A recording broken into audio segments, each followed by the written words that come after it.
First, because this is this section here, this is not democracy. This is a vengeful, righteous monarchy, and this is who we're vengeful against today.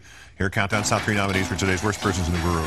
The bronze to Anthony Loiacono, California businessman, founder of Tea Party Television. This is a story about the Tea Party, a TV network, and baseball cards. Mr. Loiacono is being sued for $19 million by 6 men who claim they invested nearly $300,000 in what Loiacono said was a project to develop an all-Tea Party TV channel. Baseball cards? One of the 6 plaintiffs is Bill Hemrick, the Tennessee financial director for Michelle Bachmann and the founder of the Upper Deck Baseball Card Company. The defendant, Loiacono, used to work for him in the baseball card business. Hemrick threw him out of the company and sued him, and still went back and invested with him in a field Loiacono knew nothing about: television.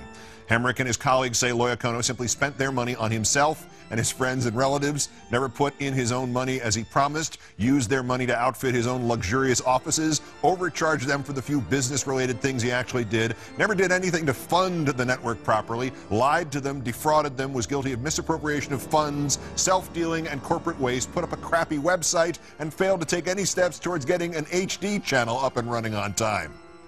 Interesting. The runner-up, Senator John McCain, F of Arizona, F for his new party, F'd up. McCain has once again offered legislation to hold another final corporate tax holiday in which companies that took the money they had stashed overseas and put it back into this country for a few months to take advantage of the last final corporate tax holiday under Bush would get to do it again and pay nickels on the dollar in the taxes they owe. McCain's justification: you brought $1.5 trillion back to the United States of America. It's bound to have some positive effect somewhere. I don't see how it would not. Even if they buy more yachts and corporate jets and all that, it's bound to have some effect. Good thinking, John. This is exactly the time to be defending corporations and trying to pitch the more yachts and corporate jets trickle-down theory of economics.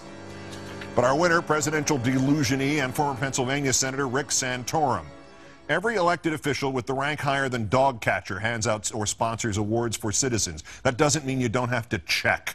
The Philadelphia Inquirer notes that as senator, Santorum sponsored one of his constituents for a Congressional Angels in Adoption Award from the Congressional Coalition on Adoption Institute. It was a man who had established a nonprofit group to serve foster children and kids in crisis. The man was, like Santorum, an alumnus of Penn State University. Its philosophy is simple, read the citation of the organization. It is easier to develop a child than to rehabilitate an adult. How prophetic. The Santorum-sponsored award was given to Jerry Sandusky, the then recently retired defensive coordinator at Penn State University, who it turned out had by that time already been accused of at least 5 cases of child molestation and at least 1 of child rape.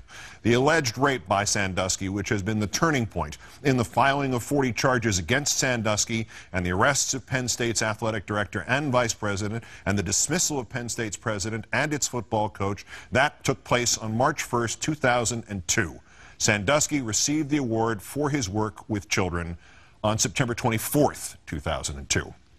Former Senator Rick Santorum, the sponsor of that award, today's worst person in the world. You have to check.